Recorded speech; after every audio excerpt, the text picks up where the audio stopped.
Hello, everybody, and welcome to the League Bound podcast, where we break down some of the best draft prospects and some of the rising stars of the NBA. I'm your co host, Branden Blue, and today I'm here with my guys, Jake Schrantz and Cameron King. This is an exciting time because we had our first week of basketball, real basketball, at least in the NBA, and then we had some more preseason scrimmages. Based on everything we've seen, it looks like it's going to be a fun year with the new media deals, some of the freshmen out there just absolutely hooping. I'm really concerned though that with a lot of the gambling stuff going on and injuries, like I really don't want this season taken away from us. But yeah, overall, how are you guys feeling about this first week so far? Starting basketball back.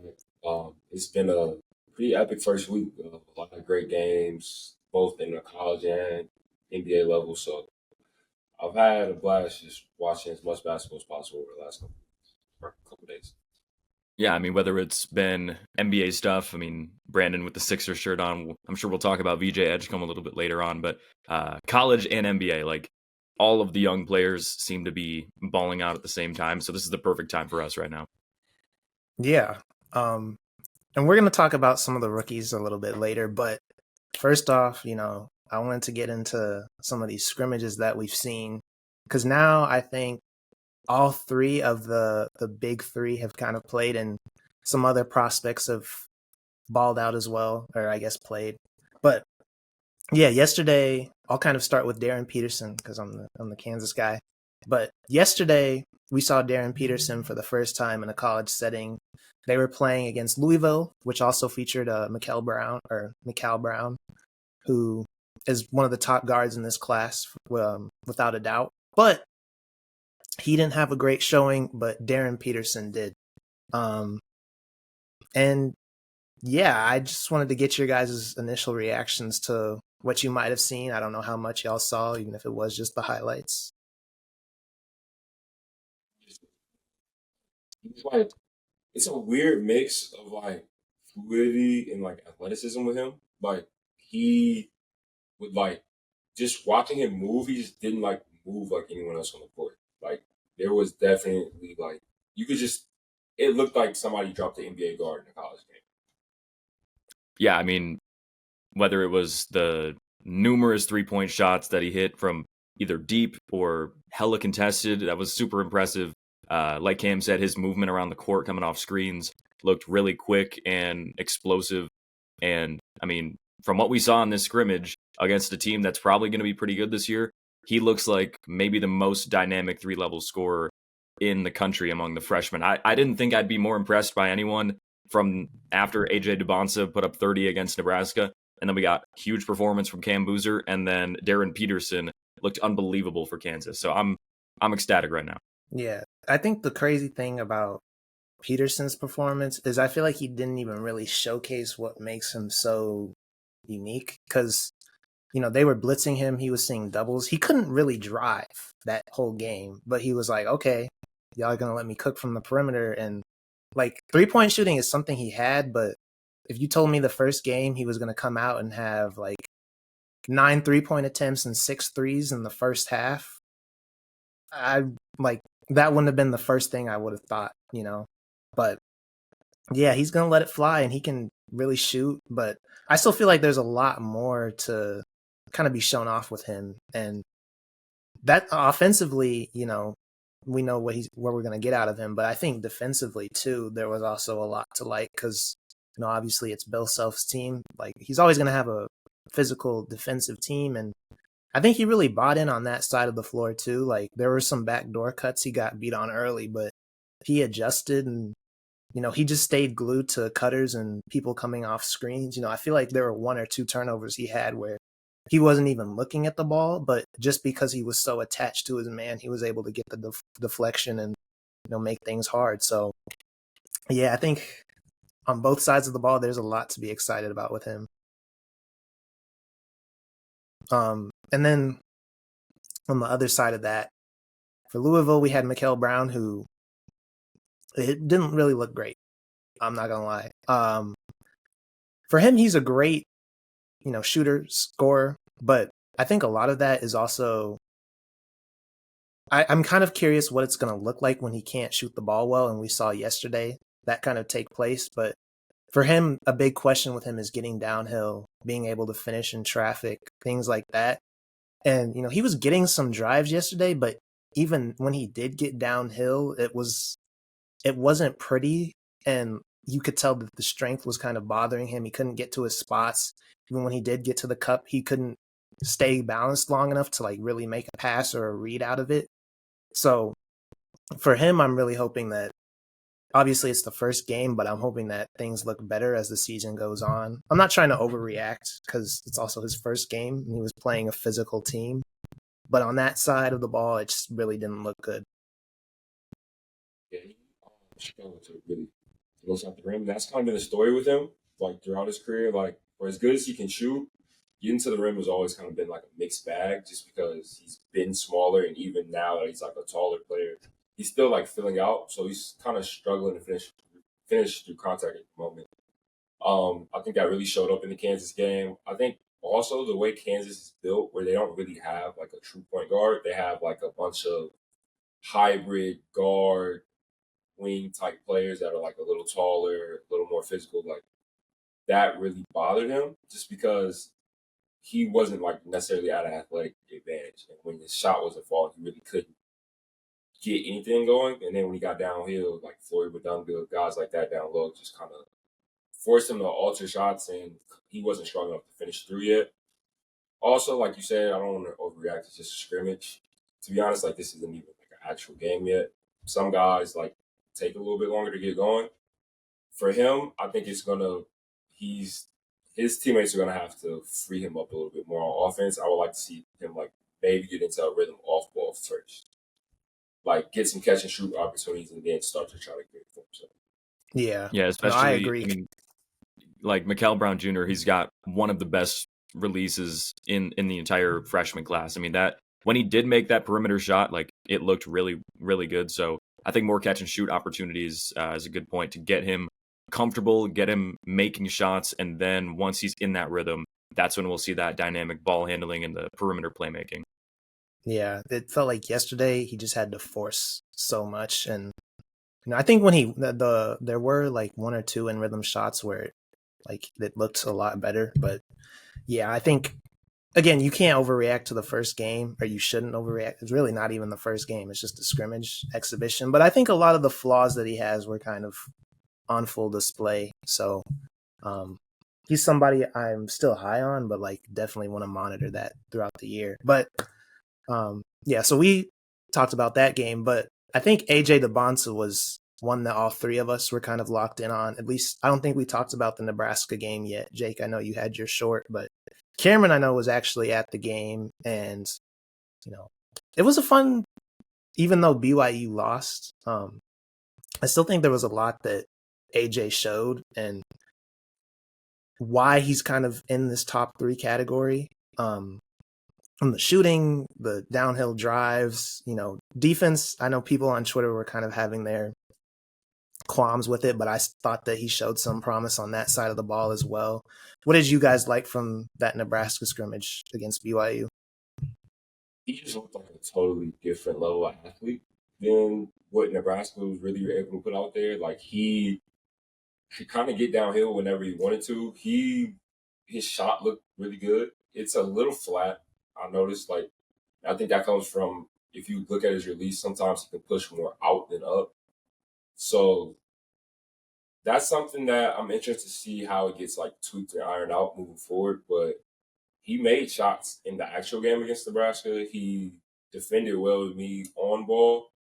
He like really showed some like really good flexibility and bend. And like his screen navigation was kind of a mixed bag.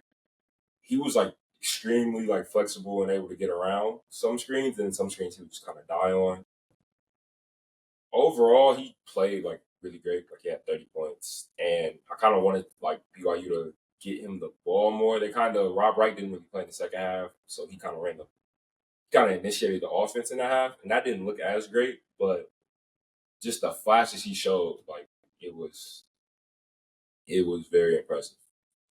Yeah, I think one of the more impressive parts from what we saw from him against Nebraska was his ability to realize when he had the advantage and instantly know what to do with it and make a positive play offensively. Like, you think about matchups where he had the size advantage, he didn't, just stick with the system and just chuck it back out to set up a play. Like, he noticed that he had 4 or 5 inches in height advantage on a guy like Connor Essegian and then just blew by him and powered to the rim. That's what you want to see from a wing who's playing on the perimeter. He can make plays out there, but he can also get to the rim very quick. I mean, there was times where he had one dribble and then he was literally right at the cup. So that, I think, was the most important and impressive aspect of his performance. Yeah, I think, and I watched some of the North Carolina scrimmage, and I really liked how he's not being a settler. Like, he's really taking advantage of the size difference that he has on some of the drives. And I think as a ball handler, Cameron kind of, sorry, but I think, sorry, I blanked. But I think as a ball handler, he still kind of has some room to grow for sure. But I think in the game against North Carolina, it looked a lot more fluid. And I think the one thing I want to see him kind of get better at is just making that extra pass, when he does get downhill and he doesn't have anywhere else to go. Yeah, I think there's a lot to like about AJ. And I think in that Nebraska scrimmage, he wasn't settling for jumpers. He was getting downhill. Like, the length that he has, he knows how to utilize it. Really, really good stuff from AJ. And I don't know if you guys saw Caleb Wilson at all yesterday as well for BYU, but I only watched the first half of that game. So I think he exploded a lot in the second half, but he looked very fluid defensively. I mean, like, we all kind of knew the athleticism that he has and he can just fly around, but he was really mucking things up. And it seems like offensively too, like, Hubert is kind of going to let him rock out a little bit and not try to hide parts of his game, which is something I think was a big question coming into the season. And like, he was bringing the ball up the court. Caleb is somebody who the first chance I get, I'm not going to lie, I'm going to try and put him in my top 5. Like, he is somebody who I think he has a very high ceiling, but he just has to be utilized the right way. And I think the tools that he has, it's not going to be hard for him to come in and have a high floor in the NBA as well. So anyways, you guys can give your thoughts on Caleb Wilson, but he's somebody I'm very, very optimistic about.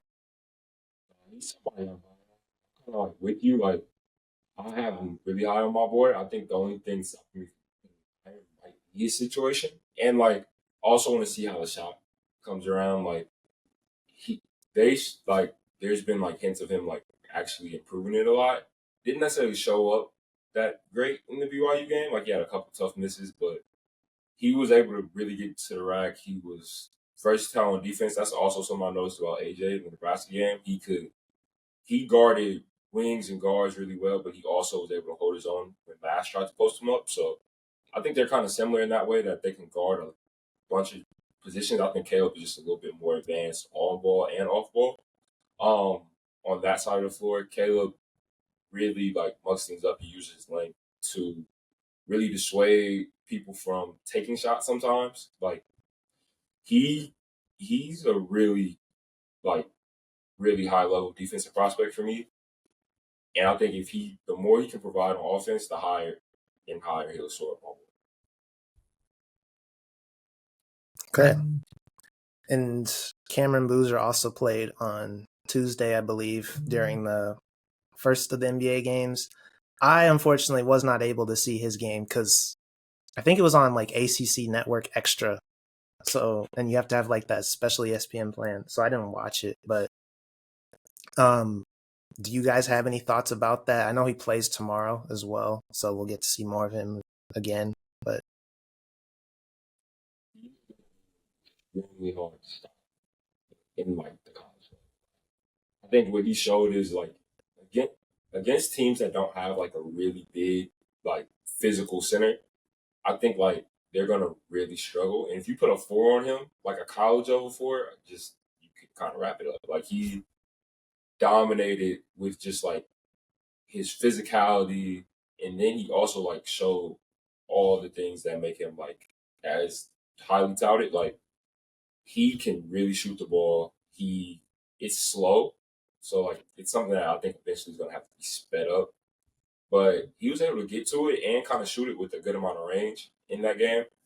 He had a really nasty like reverse dunk over someone that was like those are the type of things that's like a lot of people say like people get bored of him because he kind of just does all the little things right all the time.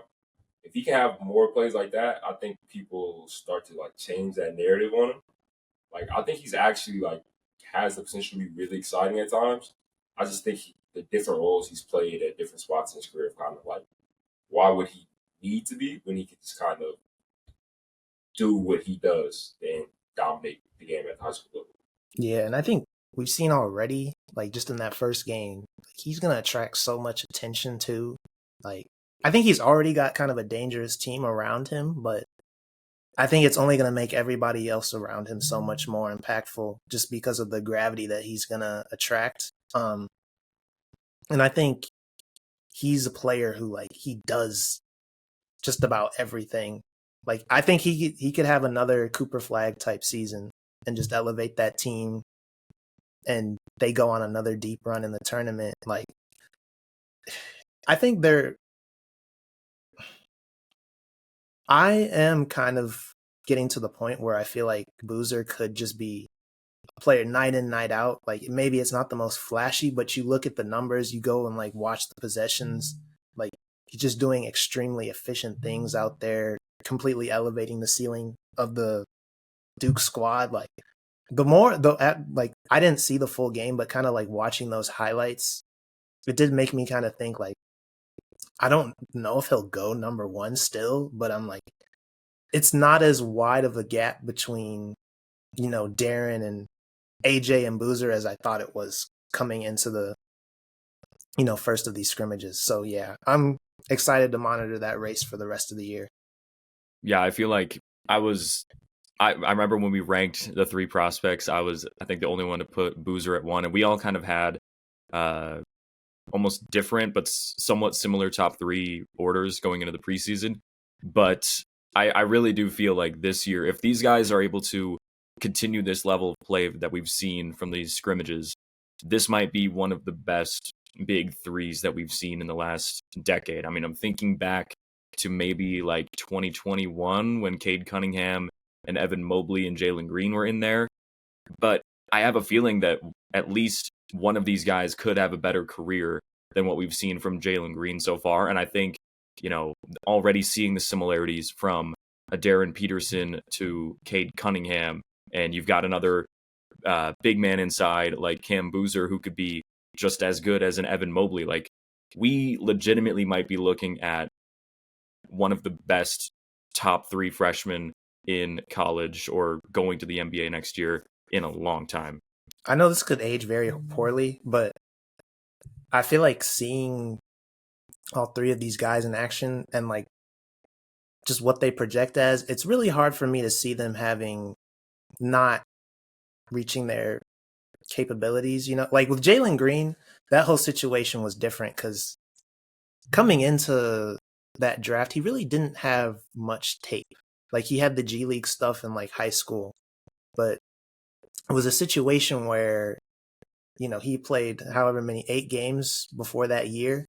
But this is like, I think they don't have the tools that Jalen has. Like, sure, he had that insane athleticism, but like these guys all have, outside of maybe Darren, but like these guys all have the processing, the size or tools to kind of make up for it that I don't think a guy like Jalen, not to bash on Jalen Green, but I really do just feel like this is such a good group of guys that they're going to come in and hit. And I just, it's hard for me to, obviously this can age bad, but it's hard for me to see any of these guys really being busts.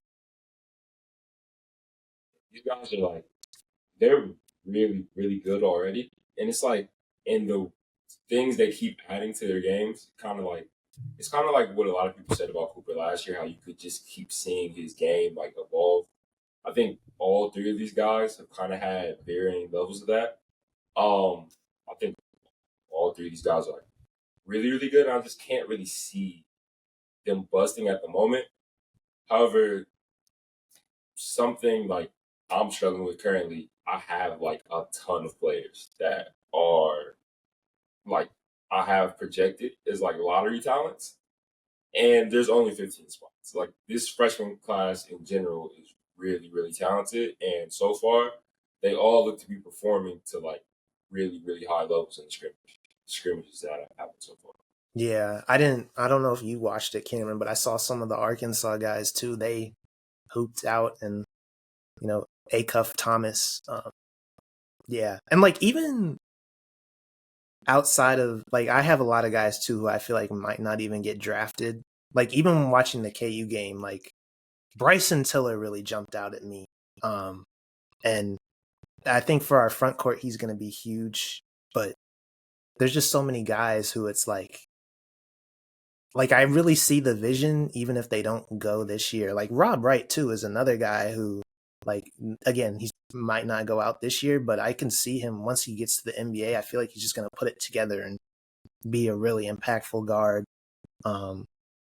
Yeah, and there's still there's still a lot of other people who haven't even played yet. So this class is, I feel like a lot of people have been kind of bashing it outside of the top three, but I feel like this is a really deep class again.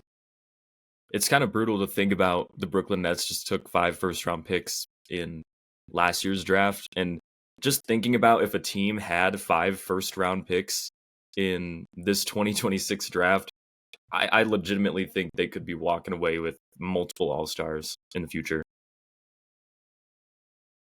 Yeah, there's like guys like you said, both the Arkansas guys really, really impressed last night.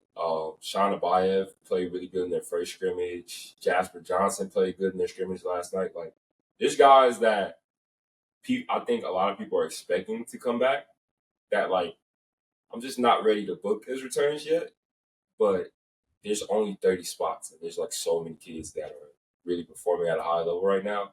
Obviously, when you get into conference play and the competition ratchets up a little bit, I think some of these guys kind of hit a freshman wall a little bit, slow down. But currently, there's a lot of freshmen that I really like so far. Yeah. Okay. Do we want to go into some of the NBA rookies now? Let's get it. All right. Yeah, we can just do like the young players, I think. Okay, so just young players. Okay, that's cool. Okay, that's good because then I can talk about some more people. But yeah, so now we're going to talk about some of not the rookies, but the NBA young players as a whole that have kind of balled out this first week. And I think everybody now, for the most part, has played 2 games except for a few teams. But yeah, I don't know where to start. Selfishly, I kind of want to start with my guy BJ. 34 points. I don't remember how many threes he had, but I know he had a lot. Was getting downhill. What I'm really liking about this fit next to a guard like Tyrese, like Joel Embiid played, but he was pretty much a non-factor out there. That knee is still busted, unfortunately. But it's like Tyrese was drawing so much attention, and he was capitalizing off of it so well. Like, whether, he was attacking the closeout, hitting the open 3, and like the 3 ball, I thought was kind of, again, it's only 1 game, so I'm not trying to overreact, but him like shooting it that well the first game is not something I would have expected. And, you add that in with his athleticism and transition and in the half court, like it really does make him such a nice, I guess, complimentary player to have with a guy like Maxey. Yeah, he's someone that, like, there was like some finishing concerns when he came into the league. Like, that was like a big question mark. His percentages weren't very high. He definitely looked to get those ironed out in that Celtics game. He was finishing everything, whether it was dunking through traffic, finishing tough layups through contact. Like, he was kind of electric all night. He made threes out of clip that I didn't foresee. If this is who he is, like, obviously he's not going to score 34 every night. But if he's going to be this level of play finisher, I think he's going to be in for a really big. Yeah, I mean, his explosiveness was on display. I think that that huge dunk that he had early in the game against Boston was like, that was eye-opening, because we knew that he was one of the more athletic players in this recent draft, maybe the most athletic player. But to show it at the NBA level in your first game as one of your first buckets was really impressive. I know we're talking about the shooting and the way that that really elevated his ability to be a high volume scorer. So to have both aspects in your first game at the NBA level is almost insane for a guy that we did have some question marks offensively. Was the efficiency going to be there? And he pretty much answered it right away. Yeah, I think obviously he's not going to score 34 every game as a rookie. That's just not realistic. But like, I think it showed a clear kind of pathway for his career. Like, he's going to be a guy can't leave open. He's still a threat even when you're worrying about the star player. And I think with his tools that he has, like, if he also becomes more effective when like he's kind of initiating offense, whether that be the pick and roll, things like that, when he's being more of kind of, I guess, the lead on ball guy, like, if he adds that together, then I really think I'm hesitant to call him a star, but I really think that once he gets that together and he has the tools to do it, just because of the first step, the athleticism, the ability to get downhill, like, once that comes together, or if it comes together ever, like, then I think we can have some nasty conversations about VJ. But yeah, even just as another like guard, I'm really excited about him going forward. All right. Okay, who else were some of the guys that you were really intrigued by this first week? Somebody who jumped out to me has been the Wizards' second-year player, Kaishan George. He looks like he's taking a pretty big step from his first year, even from his time in college. Like, in college, I know, like, I was really high on him just from, like, what I was seeing on his tape, but, like, it was kind of hard to argue for him to be really high when people questioned it because, like, the numbers just really weren't there. Like, he didn't have an eye-popping year at Miami. However, when he got to the league, you could see it a little bit last year, but this year he looks totally different. His shot is really falling at a high clip. His size is, like, really being used better on defense. Like, he's able to hold up a lot better than he was last year. It looks like he's put on a little bit of weight, too. That's helped him stay in front of people. He's using his length pretty well to block the shots. Like, he's just overall playing really good, and he's kind of moved into, like, the most interesting prospect on the Wizards for me personally. I think it's between him and Trey Johnson. I think I just have him probably is, like, if they had to pick someone to build around, of, like, who they're building around currently, I think George might have taken that spot with how he's listed in the first couple of games. Yeah, I mean, Trey Johnson, though, even off the bench, these first two games, he's averaging 15 points. I think he is maybe in the most ideal spot that he could have been drafted. He's got veteran wing playmakers to learn from. He's coming in off the bench with that second unit, getting up shots, improving that efficiency in the shot diet, I guess you could say. But his first two games having an efficient 15 points average is exactly what you're looking for from a top 10 pick if you're not going to start him right away. Because I feel like with his development track, once guys like Chris Middleton are out of there, he's going to fit nicely right in at that shooting guard position alongside, one of the bigger guys like Kaishan George. And I think quietly, Washington is building one of the better developing young cores at least in the Eastern Conference, maybe in the NBA.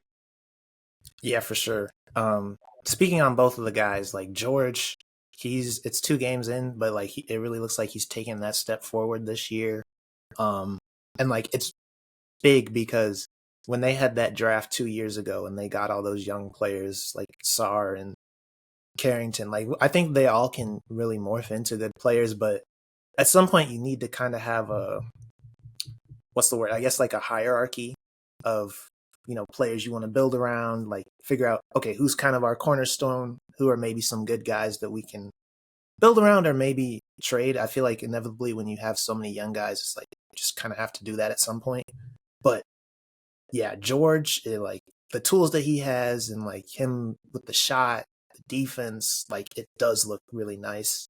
And Johnson, I think he's coming in and just doing what you want him to do. Like, he's just getting buckets. I was looking at his shot chart on NBA.com, and they have like where you can look at their shot zones. It was just the basic mode, which just has it kind of at like the 3 levels, if you will. But the whole thing was green, and I'm like, that is nice to see. From the paint, mid range, outside, like, he's just doing what you drafted him to do. And I think we can't not talk about Alex Sarr as well. I know you brought him up. This Washington development core with guys like Bub Carrington, like you said as well. They've got 4 guys now that are going into years 2 and either rookie year 2, going into year 3 next year. Like, they are on the uptick, and if their development keeps going, we could see this Washington team back in the bottom portion of the playoffs very, very soon, in my opinion. I mean, for their sake, I'd hope that they kind of stay out of that. I mean, at the end of the day, playing teams, they still wind up getting high draft picks, as we've seen with the last few drafts. But I think you want to develop these guys and have good showings. But like we just talked about, I'm pretty sure their goal is to be back for at least one more year. Yeah, I mean, and like if they take that step, I'm sure whatever happens. But I think if they have a good draft or have good lottery odds, and like get one of those top 3 guys, or have the chance to, who would you guys like to see pair with them the most? It's got to be Derek, or it's got to be AJ, right? Actually, I think for me it would be Boozer, just because I think he would provide like a really good complement to Sarr. Like, he would be able to take on some of the bigger matchups for like the bigger players, while Sarr is able to like kind of be put into like that Chet Holmgren role where he can like roam and defend. Also think they have like a abundance of wings right now. Like, I think they really like Bilal, they like Kaishan. They both playing really good. Guards, I think Darren would also be interesting with this team. I think he would fit really well. However, like, I kind of just want to keep the ball in Kaishan George's hand a little bit, just because he's kind of really showing impressive flashes. Obviously, we have to pick between Big Darren.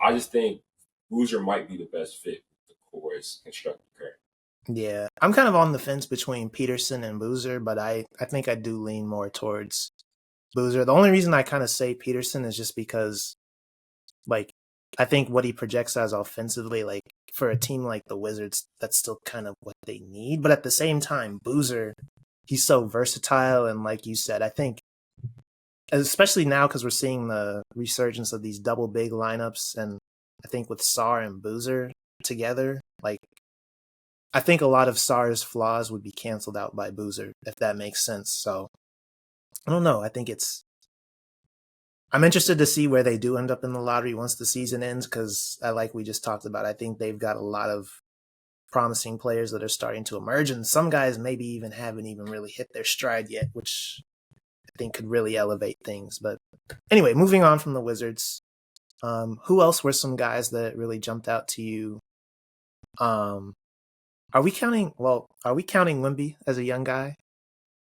Year 3? I mean, we can just kind of touch on it really briefly, because I feel like everybody is, but like, it's something we've never seen before. Yeah, that's the only reason I wanted to bring this up.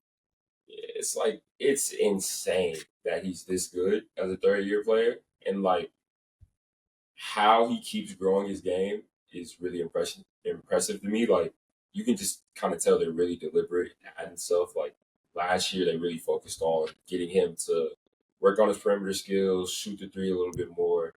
This year, you can tell he's definitely working on like his inside game, and all the people he worked out with during the offseason have really added to his game in like physical ways. There was a great shot in yesterday's game at the time we're recording this against the New Orleans Pelicans near the end of the game. They've got a tight shot on Zion Williamson, and he's guarding Wembanyama, and the camera just keeps going up and up and up and up, and you couldn't even see Zion's face by the time they were showing Wemby on that tight shot. I mean, it's not fair. You've got a guy like Zion Williamson, one of the most physically imposing players, who did dunk on Wemby. We cannot forget about that. That was a crazy highlight. Dunked on him twice. Yeah. And so, that's one of the most athletic players in the NBA.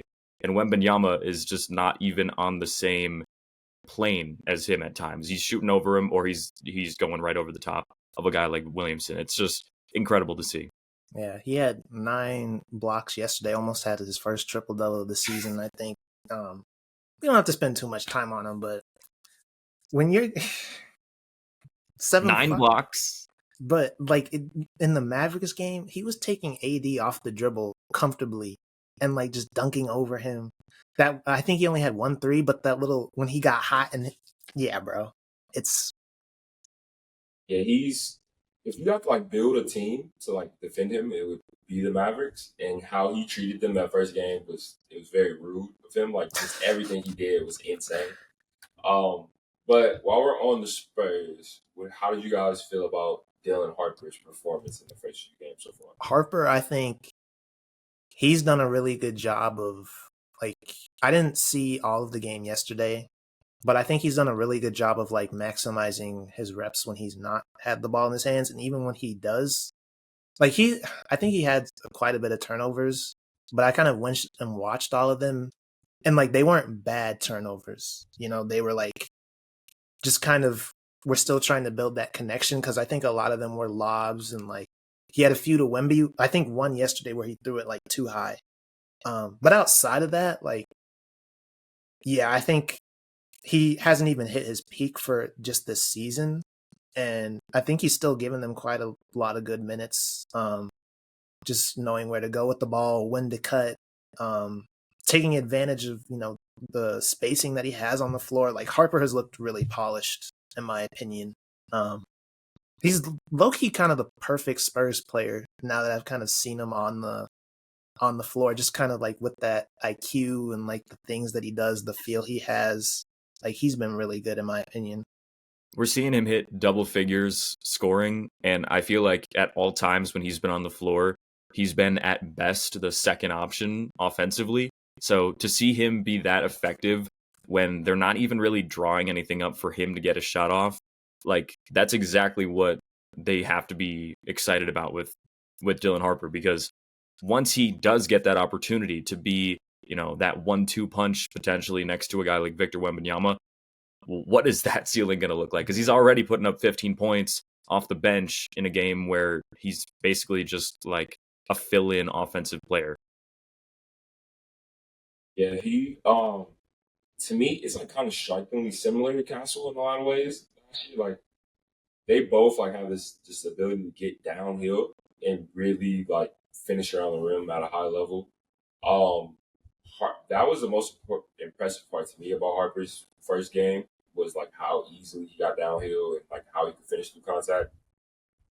So I'm encouraged. I think he just like can't really describe it or put my finger on it. It just looks like to me that he has it in a way. Like he has, like when I see him play and I see like how he adjusts to the speed of the NBA game, he doesn't look too sped up, even though he has had a few turnovers here and there. He just looks like somebody who's going to be a potential like down the line all-star. So he just moves like a really good starting caliber guard. So I know we just talked about Dylan Harper, but I kind of just mentioned him here. Just Castle. What do you guys think of Castle's first game? Yeah, Castle, he looked great. For what it's worth, I think the Spurs, like, outside of Wemby, I know everybody's talking about, like, he needs, like, a more competent team, and then they'll take that lift. But I think they have the guys to where, and it's still very early, but, like, I'm interested to see how they finish this season because Castle looked great. I mean, I didn't see his stats from yesterday, but the first game that 3 ball was falling.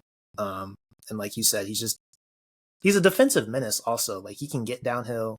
What he brings on the other side of the ball, like I think I get the sense that a lot of the young guys are realizing like what they have the chance to do with Wemby on the floor, and they're really trying to maximize it. And I was really encouraged yesterday too by, I know this is about Castle, but like just those Spurs young guys in general, like when Wemby fouled out, like they still maximized that opportunity and won the game without him on the floor, and like took care of business and got the Pelicans off the floor. And I think it just comes down to like the guards being, and Castle included, being really strong defensively, having the ability to get to the paint and, make good decisions from there. Castle is a guy who I feel like is going to be a big part of what the Spurs become in the future, just because of everything that he can do. Yeah, so now I kind of want to ask you guys about another team just a little bit down the road. What did you guys think of Reed Shepherd's first game? Oh yeah, it wasn't great, but like specifically defensively, I think I remember Cameron when we were doing this cycle. I remember I was talking a lot about how I thought he could be like an off-ball pest, and I still do think he can, with his hands and like the reaction that he has. But on ball, I think you were kind of talking about it, but he's just small and like it's not going to be pretty at times. And I think he definitely had. He's a sophomore, but I think he definitely had his welcome to the NBA moment because I don't know how many minutes he played, but that double overtime game, Shea was just hunting him every chance he could. But what I really struggled with was when at the end of the game, and I don't know what was being said or like what the plan was. And it wasn't just him, but like they weren't getting the ball to KD. Like there was a possession where Durant was just at the top of the key. I don't remember who was guarding him. Shepherd literally, instead of just trying to get the ball to him, he dribbled around KD and went to the opposite wing. And I'm just like, all right, we got to understand who's on the floor, what KD is here to do. But I'm not trying to overreact to it too much. I think he had a decent game yesterday from box score standards yesterday. But I think, I don't want to go too long, but I think part of this is just like now he's really getting the chance to operate and go out there and get those reps. So I really hope that he can kind of use this as an opportunity to grow. And like, it's nice because he's not going to just get pulled the first mistake he has because they kind of need him outside of the starters. So it wasn't a pretty first game, but I think he can still grow and build from it. And I'd be interested to revisit this like midway through the season.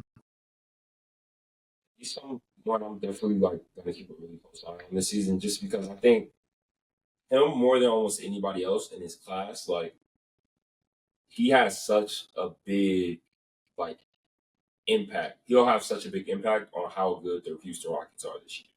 Especially with like Fred VanVleet going down. Like if Reed Shepherd can like become like a serviceable guard that like can make sure he stays on the court because he's playing defense, because he's like being capable on both ends, I think the Rockets have the potential to be like a Western Conference Finals team. If he plays like he did in that first game, where he's not necessarily locked into like the little small things, like KD has a smaller player on him, why am I giving it to him 30 feet away from the basket where he has to play one-on-one?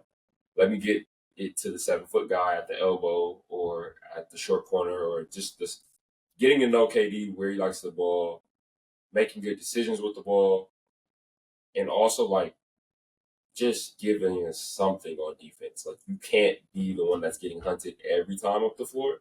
Like you have to at least hold your ground sometimes. Like Shea Gilgeous-Alexander, he does that to almost anybody. So like I'm not necessarily mad at that.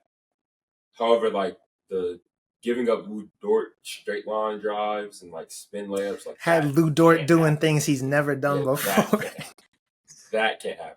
So he's someone I'm really interested to keep an eye in, just because he can make plays on defense. Like he has really good hands. He gets a lot of deflections and tips, and I think he has the potential one day to be a good defender. I just think that day is a little bit far down the line, just because at this moment, I think 90% of what he wants to do on defense is use his hands. And I think he overly relies on it at this moment. Yeah. The issue that this could really create for Houston defensively is we know the length and the defensive athleticism that they have on this team with a guy like Amen Thompson, Tari Eason, like just so many good physical defenders.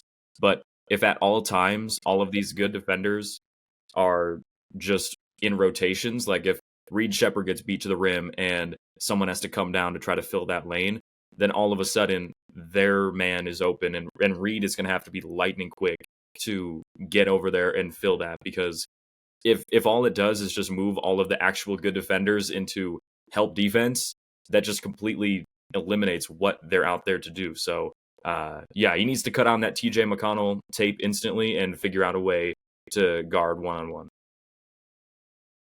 Yeah, I think a lot of it too is like he's been in the league 1 year, but I think once you kind of put on muscle and like build your body physically, like Steph Curry, I think is kind of a good comparison because obviously he wasn't the strongest defender, but like I'm trying to compare him defensively first. I don't want to make it sound like I'm comparing them offensively, just to put that out there. But like he was a person who was a little bit smaller, like teams would try to target him. But then I think, especially in that 2022 run, there was a lot of like moments where it felt like he got targeted and he made like really good defensive plays. And like he just had the strength to like kind of hold his own and not let people just kind of have their way with him. Pause. But, you know, so I think Reed Shepherd it definitely just takes time, you know, and we'll see how things transpire. If I ever get Amen Thompson on that end, I just need him to hold.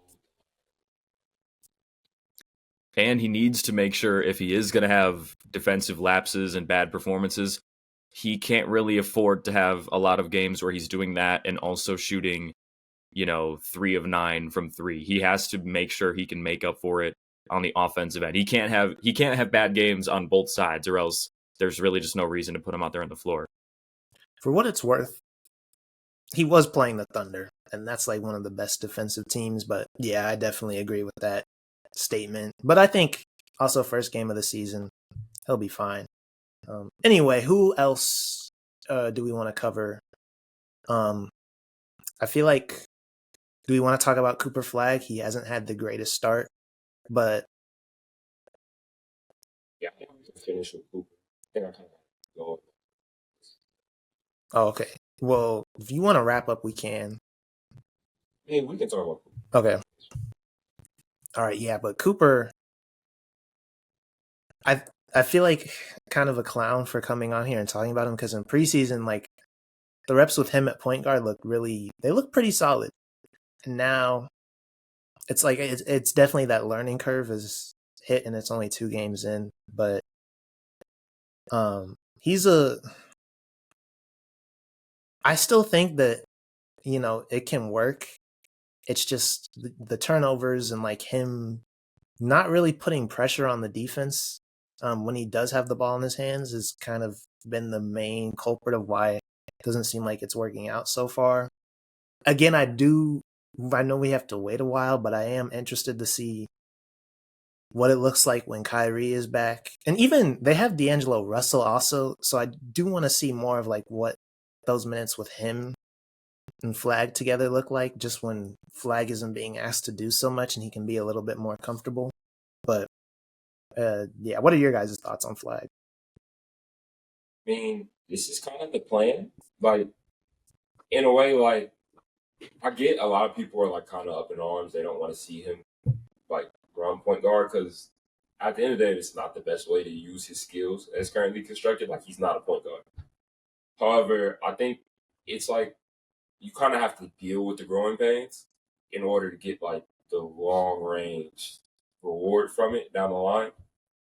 I think we've seen it work with Giannis. We've seen it work with Tatum to a certain extent. It's not going to be pretty at first, just because the different coverages and stuff that he's seeing is stuff he's never even had to deal with on like a high school level.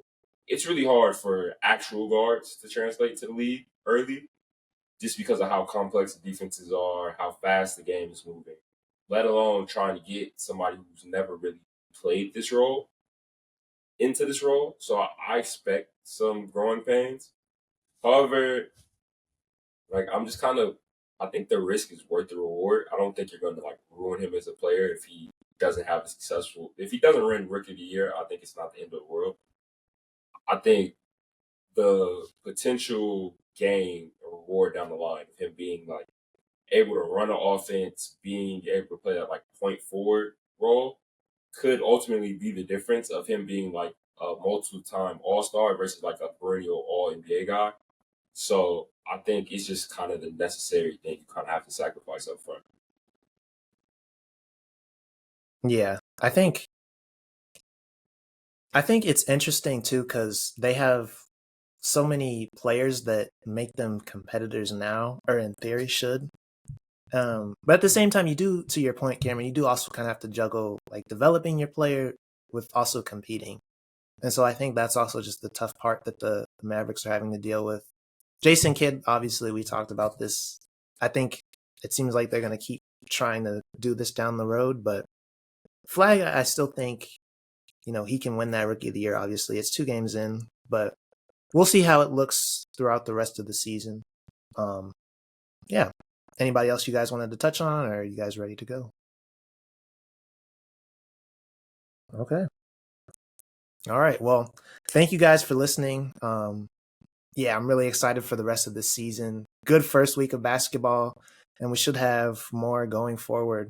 This is going to be an exciting year. And if you guys like this episode, remember to like, comment, and subscribe. And we'll see you guys later.